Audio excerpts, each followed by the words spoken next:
मंजिलों को छीन ले, आशाएं हिले दिल की, उम्मीदें हंसे दिल की, अब मुश्किल नहीं कुछ भी, नहीं कुछ भी।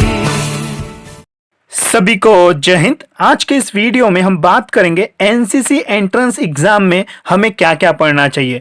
बहुत सारे बच्चों के मन में ये डाउट्स थे कि सर जब एनसीसी का जो एंट्रेंस एग्जाम होता है उसमें हमें क्या क्या पढ़ना चाहिए।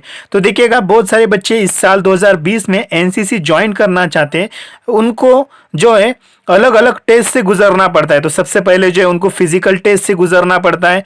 तो फिजिकल टेस्ट किस तरह से होता है, क्या क्या फिजिकल टेस्ट में आपका लिया जाता है, उसके ऊपर मैंने वीडियो बनाया है और उसका जो लिंक है मैंने डिस्क्रिप्शन बॉक्स में भी दिया है, वहां से आप चेक कर सकते हो। तो आज के इस वीडियो में हम जानेंगे कि देखिए, जैसे आप फिजिकल आपका निकल जाता है तो उसके बाद जो होता है आपका एक एंट्रेंस एग्जाम होता है। तो उस एंट्रेंस एग्जाम के लिए हमें क्या क्या पढ़ना चाहिए, किस तरह से उसमें क्वेश्चंस आते हैं, कौन से टॉपिक्स होते हैं, वो सभी टॉपिक्स हम आज पढ़ेंगे। इसमें मैं आप सभी को टॉपिक के बारे में बताऊंगा। तो आप सभी को मैं पहले ये बता दूं वीडियो स्टार्ट करने से पहले, जो बच्चे ऑलरेडी एनसीसी में है वो ना देखे तो भी चलेगा इस वीडियो को। ये वीडियो उन नए बच्चों के लिए जो एनसीसी को ज्वाइन करना चाहते हैं 2020 में। तो चलिए वीडियो को स्टार्ट करते हैं।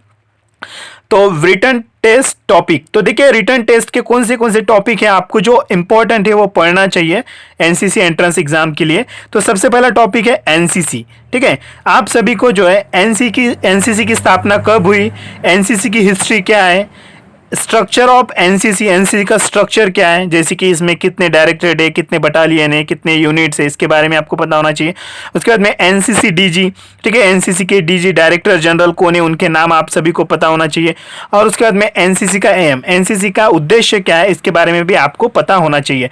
तो सबसे पहला टॉपिक है एनसीसी। एनसीसी में आपको क्या क्या पढ़ना है, एनसीसी की स्थापना कब हुई, एनसीसी की history, structure of NCC, NCC DG, NCC M, ये सब कुछ चीजें आपको इसमें पढ़ना पड़ेगा। चलिए, उसके बाद सेकंड नंबर का जो टॉपिक है वो है जीके, जनरल नॉलेज। अब जनरल नॉलेज में आपको क्या क्या पढ़ना है, देखिए जनरल नॉलेज में तो बहुत सारे टॉपिक आते हैं, लेकिन मैं आप लोगों को सजेस्ट करूंगा कि आप ज्यादा से ज्यादा जो ध्यान है आपका वो पॉलिटी के ऊपर दो। ठीक है, राजनीति। तो पॉलिटी में आपको क्या क्या पढ़ना है, भारत के राष्ट्रपति कौन है, भारत के पंतप्रधान कौन है, भारत के गृह मंत्री कौन है, भारत के डिफेंस मिनिस्टर, रक्षा मंत्री कौन है। तो जितने भी मिनिस्टर है उन सभी को आप अच्छे से पढ़ लो। ठीक है, तो उसके बाद में थर्ड नंबर का जो टॉपिक है वो है भाई डिफेंस। ठीक है, थर्ड नंबर का टॉपिक कौन सा है, डिफेंस। अब डिफेंस के टॉपिक में आपको क्या क्या पढ़ना है, तो डिफेंस के टॉपिक में जो आपको Indian army, Indian navy, Indian air force, इन तीनों सेनाओं के बारे में पढ़ना है। उसी के बाद उन तीनों सेनाओं के जो चीफ है, ठीक है, जैसे कि आर्मी के जनरल होते हैं, नेवी के एडमिरल होते हैं और एयरफोर्स के जो होते हैं वो एयर चीफ मार्शल होते हैं, उनके नाम आप सभी को पता होना चाहिए। उसके बाद आर्मी, नेवी और एयरफोर्स की हिस्ट्री आप सभी को पता होना चाहिए। ठीक है, फिर आपको जो है important day, Indian army day हम कब सेलिब्रेट करते हैं, इंडियन नेवी डे हम कब सेलिब्रेट करते हैं, इंडियन एयरफोर्स डे हम कब सेलिब्रेट करते हैं, उसके बारे में भी आप सभी को पता करना चाहिए। उसके बाद 5 नंबर का जो इसमें 5 नंबर का टॉपिक है कमांड। ठीक है, इंडियन आर्मी के कितने कमांड है, इंडियन नेवी के कितने कमांड है, इंडियन एयरफोर्स के कितने कमांड है, वो कमांड कहाँ पे स्थित है, ये सभी भी आपको है ना पहले से प्रिपेयर करना पड़ेगा। ठीक है, उसके बाद में जो है 6 नंबर का टॉपिक वॉर। ठीक है, वॉर, इसमें भारत पाकिस्तान युद्ध कब हुआ, भारत चीन युद्ध कब हुआ, ये जितने भी हमारे वॉर हुए अभी तक, कारगिल युद्ध कब हुआ, ये सभी वॉर के बारे में आपको पता होना चाहिए। यही क्वेश्चन आपके जो एंट्रेंस एग्जाम में आते हैं। चलिए, उसके बाद में नंबर चौथा टॉपिक, 4 नंबर का टॉपिक कौन सा है रिटन टेस्ट का, करंट अफेयर्स। देखिए, करंट अफेयर्स एक इंपॉर्टेंट टॉपिक है। अब करंट अफेयर्स में आपको जो है डिफेंस के रिलेटेड जितने भी न्यूज आती है भाई आपके टीवी के ऊपर डेली, वो न्यूज आपको पढ़ना है डेली। मतलब कि आप देखो, टीवी पे न्यूज देखो, सुनो। ठीक है, वही मतलब कि करंट अफेयर्स में हम बता नहीं सकते कि एग्जैक्ट क्वेश्चन में क्या एग्जाम में क्या पूछेंगे, कौन से क्वेश्चन आएंगे, लेकिन जो है आप डिफेंस रिलेटेड जितने भी न्यूज है उसको सही तरह से आप पढ़ सकते हो न्यूज़पेपर में भी। और कोविड-19 के बारे में भी साथ आप जो है कोविड-19 के बारे में भी आप सभी चीजें पढ़ सकते हो। ठीक है, ये जो है भाई एक इंपॉर्टेंट टॉपिक है कोविड-19 का। ये अभी 2020 में जो है इसके ऊपर क्वेश्चंस आएंगे आपके एंट्रेंस टेस्ट में।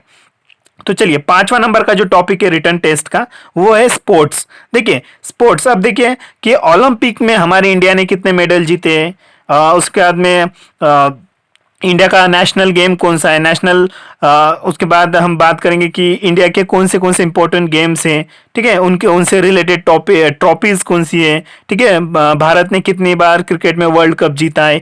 ये जो है जितने भी स्पोर्ट्स के रिलेटेड जो होते हैं वो टॉपिक जो है आपको क्लियर करना पड़ेगा, ठीक है।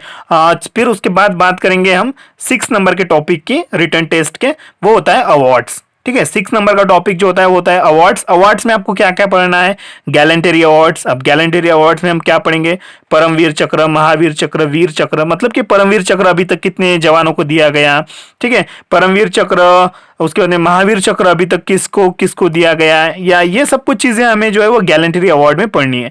उसके बाद बात करेंगे कि नॉन गैलेंटरी अवार्ड। अब नॉन गैलेंटरी अवार्ड में हम क्या पढ़ेंगे, भारत रत्न। भाई अभी तक भारत रत्न कितने लोगों को दिया गया है, उनके नाम क्या है, ठीक है, ये पढ़ो। और साथ में पद्म विभूषण, पद्म भूषण, पद्मश्री, ये अवार्ड्स जो है किसे दिए गए, इसके बारे में भी आप सभी को पता होना चाहिए। फिर उसके बाद में आपको पढ़ना है नोबेल प्राइज, ठीक है, नोबेल प्राइज किसको दिया है, किस चीज में उनको नोबेल प्राइज दिया गया है, तो ये सभी चीजें जो है आपको पढ़ना है। तो देखिए आपका जो एनसीसी का एंट्रेंस एग्जाम जो होता है वो 100 मार्क का होता है, कई जगह पे 100 मार्क्स का भी हो सकता है, कई जगह पे 50 मार्क्स का भी होता है। मतलब कि हम बोल सकते हैं कि उसमें तकरीबन 100 क्वेश्चन या 50 क्वेश्चंस होंगे, ठीक है। तो इन 6 टॉपिक्स को मिला करके जो है आपका जो एग्जाम जो होता है वो कंडक्ट किया जाता है, ठीक है। ये इन्हीं टॉपिक्स में के जो क्वेश्चन है आपके एग्जाम में आने की संभावना होती है। अब इसमें कौन से टॉपिक्स है, फिर एक बार मैं रिवीजन के तौर पे आप सभी को बता दूं, NCC, GK, defence, current affairs, sports and awards, ठीक है, ये सभी चीजें जो है आपको पहले क्लियर करना पड़ेगा, तभी जो है आप एनसीसी का जो एनसीसी का जो आप एंट्रेंस एग्जाम है भाई वो सही तरह से निकाल पाओगे, ठीक है। देखिए उतना कुछ एग्जाम जो होता है वो एकदम इजी होता है, ज़्यादा हार्ड नहीं होता है, आप आराम से निकाल पाओगे, लेकिन जो है आपको थोड़ा सा पढ़ना पड़ेगा उसके लिए, और ज़्यादा डिफिकल्ट भी नहीं है, ईजी है, आप पढ़ सकते हो, आप कर सकते हो, ठीक है।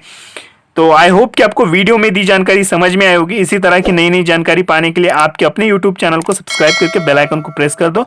आगे चल के आपको इसी तरह की नई इंफॉर्मेटिव वीडियोस हमेशा मिलती रहेगी। आपका कीमती समय निकालकर वीडियो देखने के लिए शुक्रिया।